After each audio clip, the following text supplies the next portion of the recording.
Le visage du crime, est-ce si différent du nôtre?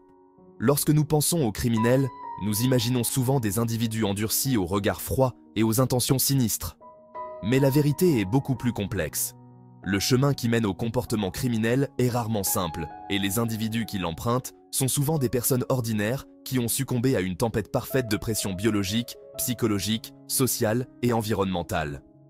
Pour comprendre comment quelqu'un franchit la ligne entre citoyens respectueux des lois et criminels, nous devons nous pencher sur les facteurs scientifiques qui façonnent nos choix et nos actions. Cette exploration ne vise pas à excuser le comportement criminel, mais à en comprendre les racines. En examinant les fondements scientifiques de la criminalité, nous pouvons mieux nous attaquer aux problèmes à la racine. Par la prévention, l'intervention et une compréhension plus approfondie de la condition humaine, nous pouvons nous efforcer de créer une société plus sûre et plus juste pour tous.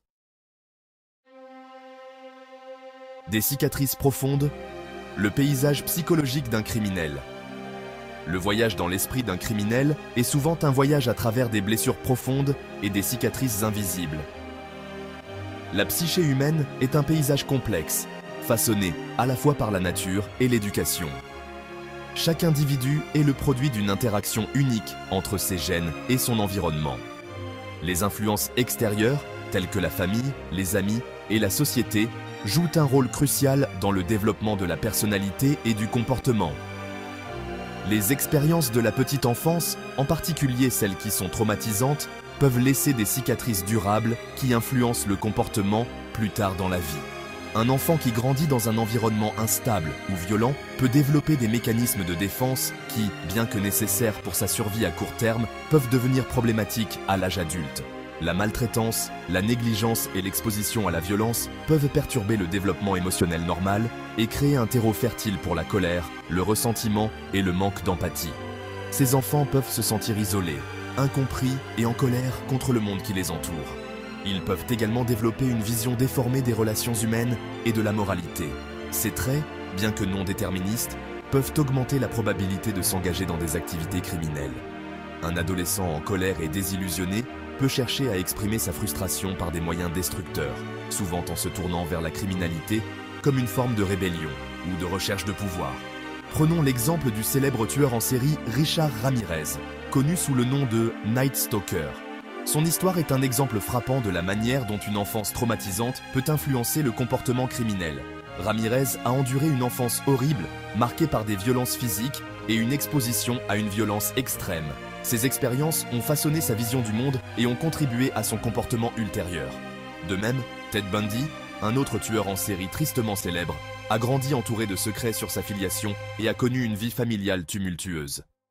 Les secrets et les mensonges qui entouraient de sa naissance ont créé un sentiment de trahison et de confusion qui a marqué son développement psychologique.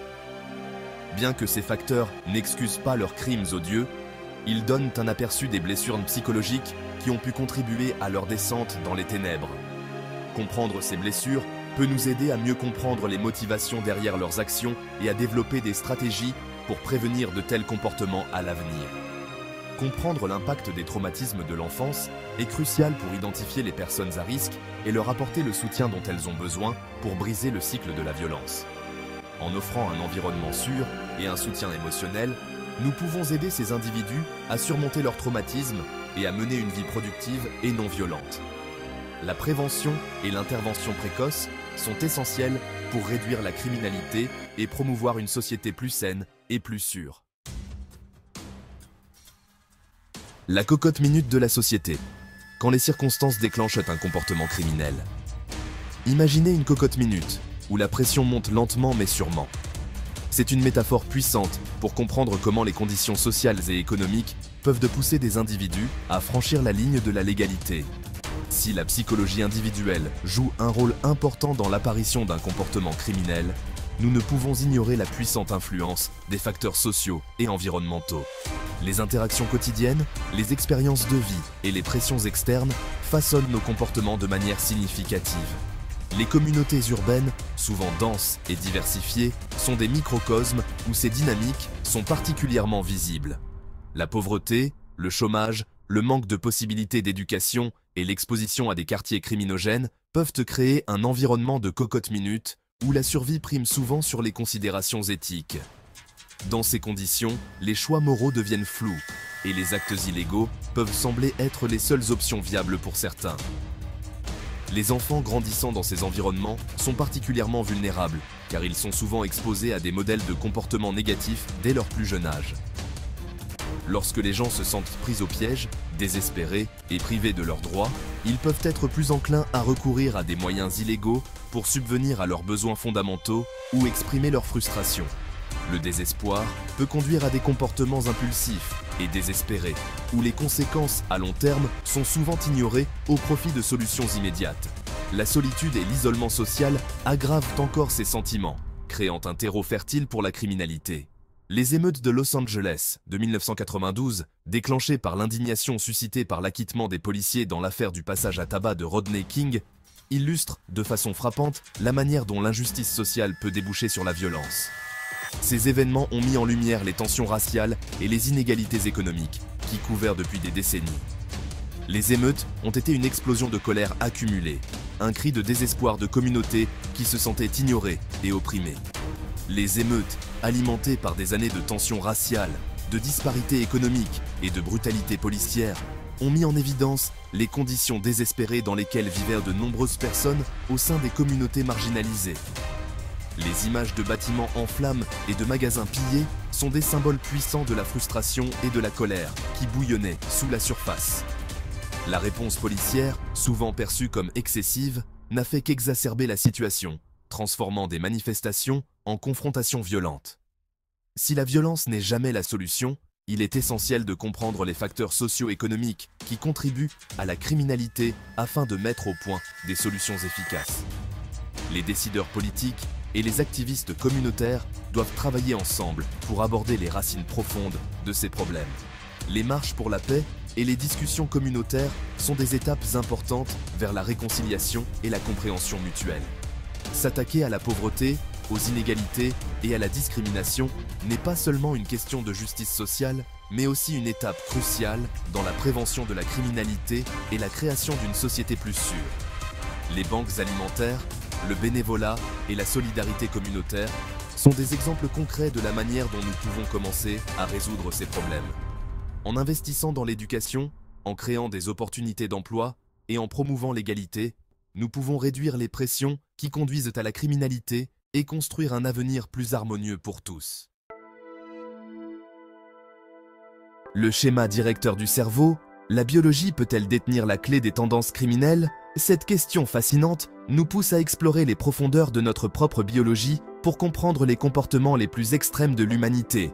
Alors que les facteurs psychologiques et sociaux jouent un rôle important dans le développement du comportement criminel, des recherches émergentes suggèrent que des facteurs biologiques pourraient également contribuer à la propension d'un individu à la criminalité. Les influences environnementales, telles que l'éducation, les relations sociales et les expériences de vie, sont bien documentées. Cependant, la science commence à révéler que notre biologie interne pourrait jouer un rôle tout aussi crucial. Des déséquilibres neurochimiques, en particulier dans les zones du cerveau associées au contrôle des impulsions, à l'empathie et à la prise de décision, ont été liés à l'agressivité, à la violence et au comportement criminel. Les neurotransmetteurs, ces messagers chimiques du cerveau, peuvent influencer notre comportement de manière significative. Par exemple, des niveaux anormaux de sérotonine et de dopamine ont été associés à des comportements impulsifs et agressifs. En outre, les lésions cérébrales, en particulier celles qui touchent le lobe frontal, peuvent altérer le jugement, le contrôle des impulsions et la régulation émotionnelle, ce qui peut augmenter le risque d'adopter un comportement criminel. Le lobe frontal est crucial pour les fonctions exécutives et des dommages à cette région peuvent entraîner des changements drastiques dans la personnalité et le comportement. Charles Whitman, le tireur d'élite de la Tour du Texas, qui a tué 16 personnes et en a blessé 31 autres lors d'une fusillade de masse, offre un exemple effrayant de la manière dont des anomalies cérébrales peuvent contribuer à la violence. Son cas a été largement étudié pour comprendre comment une tumeur cérébrale peut influencer le comportement humain de manière si dramatique. L'autopsie a révélé que Whitman avait une tumeur qui appuyait sur son amygdale, la partie du cerveau responsable de la régulation des émotions, notamment la peur et l'agressivité. Cette découverte a soulevé des questions importantes sur la manière dont les anomalies physiques dans le cerveau peuvent influencer les actions d'une personne. Bien que cette découverte n'excuse pas ses actes, elle met en évidence l'interaction complexe entre la biologie et le comportement dans la compréhension des racines de la conduite criminelle. Les implications éthiques de ces découvertes sont vastes. Comment la société doit-elle traiter les individus dont les comportements criminels peuvent être en partie attribués à des facteurs biologiques? La poursuite des recherches en neurobiologie et en génétique pourrait permettre de mieux comprendre les fondements biologiques du comportement criminel et ainsi déboucher sur de nouvelles approches en matière de prévention et de traitement. En explorant les gènes et les structures cérébrales, les scientifiques espèrent développer des interventions précoces et des thérapies ciblées pour réduire les comportements criminels. Cette quête de connaissances pourrait transformer notre approche de la justice pénale et de la réhabilitation, en intégrant des perspectives biologiques pour une compréhension plus holistique du comportement humain.